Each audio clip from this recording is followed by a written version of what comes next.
Nobody circles the wagons like the Buffalo Bills. To my friend Nate and all the listeners of this podcast, no one circles the wagons than Nate Discate. Circle the wagons, Buffalo. Yeah. 2022. We here.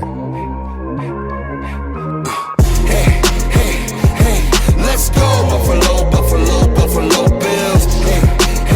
Hey, let's go, Buffalo, Buffalo, Buffalo Bills. Hey, let's go, Buffalo, Buffalo, Buffalo Bills. Hey, let's go, Buffalo, Buffalo, Buffalo Bills. Welcome to the Circling the Wagons podcast, a podcast discussing the Bills all year round with interviews, news, recaps, and insightful fan discussion. Here's your host and lifelong Bills fan, Nate. Hey, Bills Mafia. Welcome to another Twitter space for the Buffalo Bills. Absolute romping, a destruction in DC. The Bills win 37-3 against the Commanders today. Easy win for the Buffalo Bills. If you were a Bills fan, there was no point that you were truly worried about this game at any point. From the very beginning, from the time they scored that first field goal, the first Bass 36-yard field goal to go up 3-0, they never looked back whatsoever. Just to give you a quick shout out, this is Circling the Wagons, a Buffalo Bills fan podcast. I am your host, Nate. Guys, thank you so much for joining us. This Twitter space, this episode is brought to you by the TwinSpires Sportsbook at Del Lago. If you are in the Western New York or Central New York area, do yourselves a favor, check out the TwinSpires Sportsbook at the Del Lago Resort and Casino. It's a great time, great food, great energy, lots of screens to watch, not only the Bills game, but every other game that's going on currently. It's like having the Red Zone channel and everything and betting kiosks in the same place. It is a tremendous time. I absolutely recommend you guys coming in. If you're not familiar with our Twitter spaces, this is the time for you to get a chance to give your thoughts on the Buffalo Bills game, whether good or bad. Obviously, in this case, it is a tremendous win. It is a win that you definitely have a chance to sound off about. Things that you like, maybe some things that you didn't like. Of course, there's not a whole lot of things to not like about this win. I mean, it was domination in DC from the beginning to the end, 37-3. And it really, I mean, I don't even know why they went for that field goal at the end. What's the point? Just to say that you didn't get shut out? I mean, that's okay. All right, whatever. So the Bills easily covered their 6.5 point spread. People were worried about the rain and everything, which I totally get. Did not matter today. A very efficient game by the Bills offense. And of course, the Bills defense called by Sean McDermott. I'm going to give you some quick stats of the day. Josh Allen, 20 for 32, 218 yards, 1 touchdown, 1 interception. A very efficient day for Josh Allen. One that he probably won't win the AFC Offensive Player of the Week award like he did last week, but still a really good game by Josh Allen, efficient-wise. You didn't need him to throw the ball 400 yards today because there was at no point that they were losing. So leading rusher for the Buffalo Bills, James Cook, Captain Cook, 15 attempts for 98 yards. He had that 34-yard rush at the end, just 2 yards away from getting that touchdown. You definitely wanted it, but great game by James Cook. Stephon Diggs, leading receiver, 8 receptions on 12 targets, 111 yards. Great game by Stephon Diggs, of course. Gabe Davis, 1 reception on 4 targets for 35 yards and 1 touchdown. He had the lone touchdown reception of the day. Guys, let me know your thoughts on this win. I'm going to start off with my guy, Colby, as I often do. Colby has some thoughts on this win. What's going on, brother? Hey, Nate, how you doing? I'm doing fantastic. How are you? I'm feeling good. I got to watch the Bills beat down on the Commanders, and I felt absolutely good about it. Felt like it was an all-around great win for the Bills, dominating win. One that a lot of people felt that the Commanders would give us trouble because coming into it, the Commanders were 2-0. We were 1-1. So it was going to be a game that a lot of people said that Commanders could probably beat us. And we came in and showed our authority and beat them 37-3. Yep. final score. I Yep.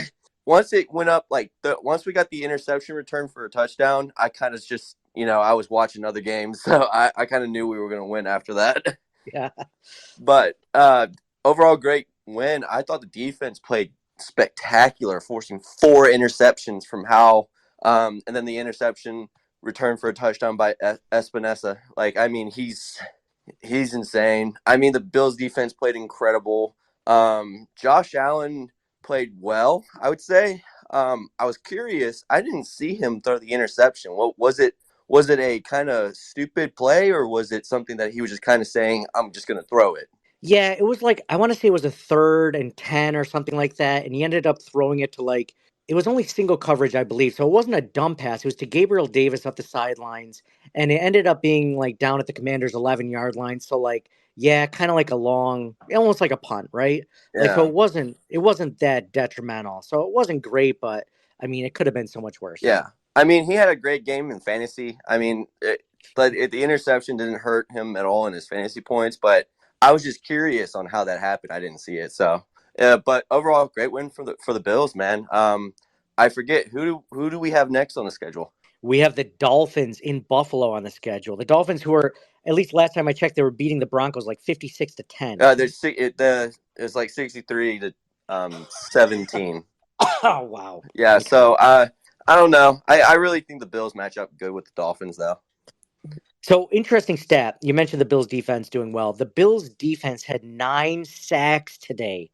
9 sacks. That's almost as many sacks as the Commanders had in the first 2 games against the Broncos and the Cardinals. Yeah. Also, the Dolphins just put up 70, by the way.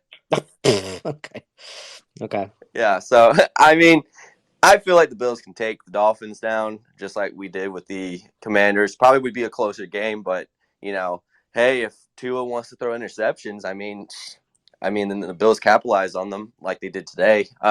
It's going to be a long day for the Dolphins, but it's going to be a good game either way. I'm just happy that the Bills won today. It's a good win. My college team won on Friday, so I get to celebrate. I get to celebrate this weekend. Are you a North Carolina fan or South Carolina fan? So I live in North Carolina. So I've been in North Carolina all my life. I don't know if you can tell. I have a little bit of a Southern accent. A little bit, yeah. Yeah. But I'm a NC State fan, so I'm not a UNC. I actually despise UNC. So yeah, it's a bit of a rivalry down here. But yeah, no, NC State won Friday. So and then the Bills won today. So I'm happy. I'm a happy sports fan today. Nice, congratulations, man. Hey, real quick, give me your Wall of Famer in today's win. Who would you give the Wall of Fame award to for the Buffalo Bills? I would just say Stephon Diggs. He was kind of everywhere out there in 111 yards. Was that his final tally? 111? Yep, correct. Yep. So I felt he was, but I see he's not my for sure Wall of Famer. I would really think Terrell Bernard really stepped up today and really was kind of all over the field. So I think he's definitely my Wall of Fame. But Stephon Diggs is an honorable mention. Yeah, great call there. Appreciate you coming on, Colby, as always. Go Bills, man. Go Bills. All right, that was our guy, Colby. Always in each week, always has great takes on the Buffalo Bills and giving us some thoughts. If you are interested, geez, we got another one on right away. First I went to Colby, now I'm going to Jason Statham across the pond in England. How are you doing, Jay? Good, man. Again, what'd you think about this Bills beatdown? It was an exact beatdown, wasn't it? You to be honest, I was very surprised that the O-line had it so easy today. I know, me too. I thought for all intents and purposes, the Commanders have one of the best, if not the best, off defensive line in the league from top to bottom, and 0 sacks on the Buffalo Bills today. 0 sacks, whereas the Bills had 9 sacks today. Yeah, it was just hard to believe that. I listened to other podcasts like NFL podcasts, and they kept going on about young and sweaty. Young and sweaty this, young and sweaty that, and I'm thinking, right, that could be a problem, but they just didn't get nowhere near Josh today at all, which was a relief. Yeah, yeah, absolutely. I mean, we were just talking about how good the defense was, how good Terrell Mm. Bernard was. I was just going to give a quick stat for that. Terrell Bernard had 2 sacks today, 1 interception, and 1 fumble recovery. The dude was on fire today. Yeah, he was, man. It's like I saw him a couple of times last year, and he had potential, but from what they've been saying in camp, he did he get injured during camp, but McDermott still really was really high on him. Yeah, it's funny because I look at Terrell Bernard and I wasn't psyched about it to begin No, with, just because he was the limited time he got last year was at the weak side linebacker position, which is Matt Milano's position when he was yeah, out. And he didn't look great. He didn't look terrible, but he didn't look great. So then you're having him change position. He never played middle linebacker in college. You always play weak hmm side linebacker. So you're like, okay, this is a brand new thing. He's got to make the calls. He's got to make plays. And dude, like, not for nothing, like Tremaine Edmonds, who, like, I don't correct. even remember Tremaine Edmonds. I like Tremaine Edmonds. I thought he was a good player. I was always wanting him to take over a game, kind of like Terrell Bernard did today. Yeah, that's what I was expecting from.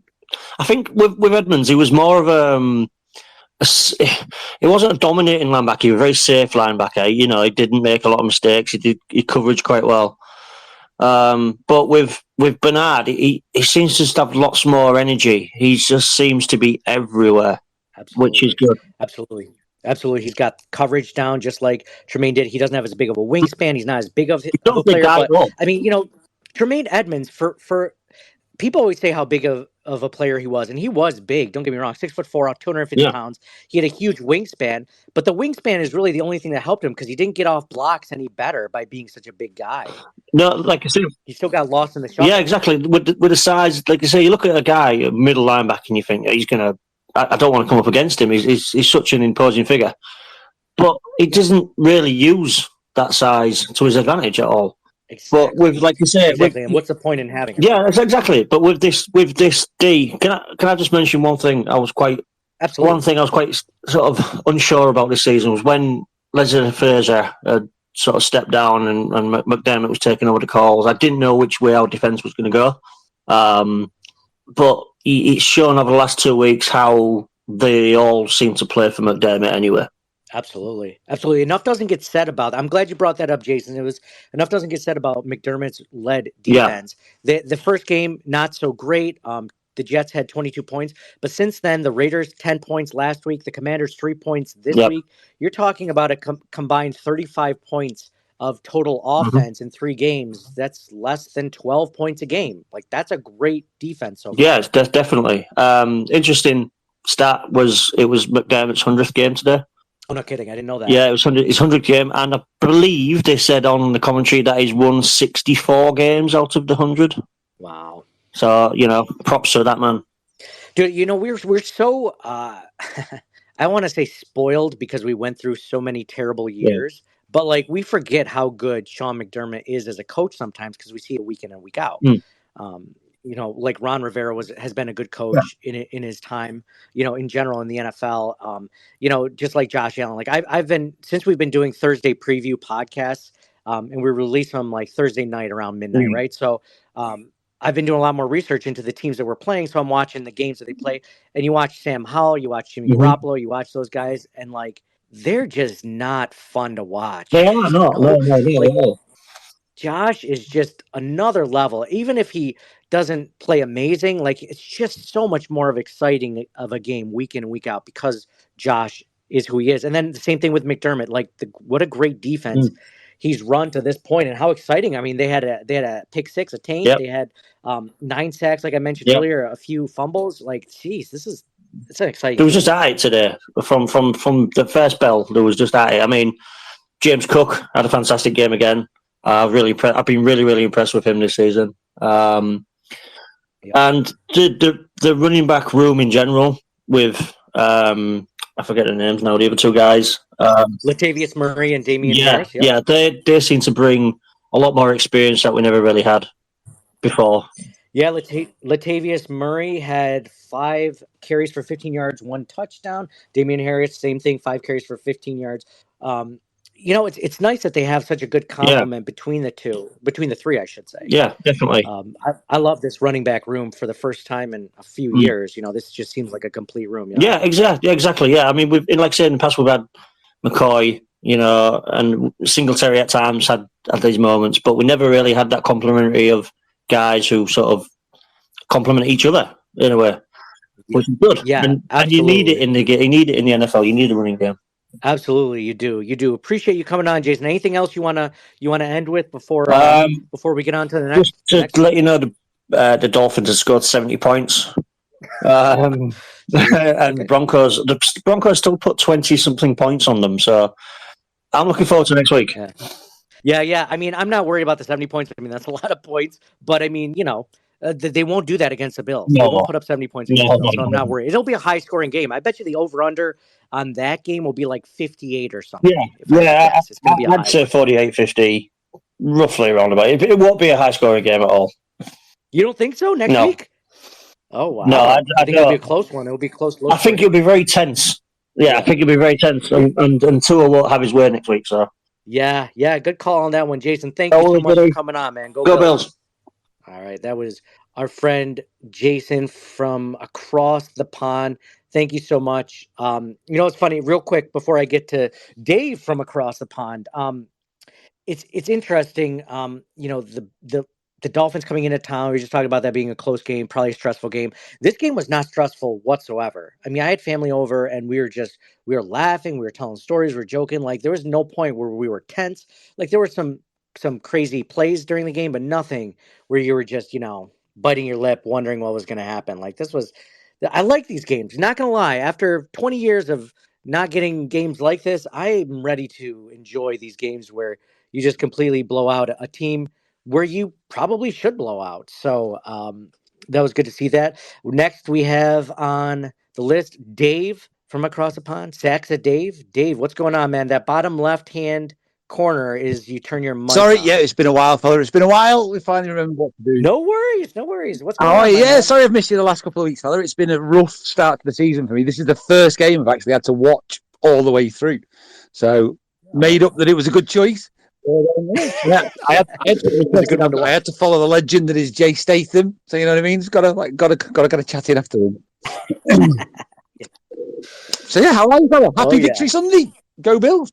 Happy Victory Sunday, my man. This feels good. This is a good win.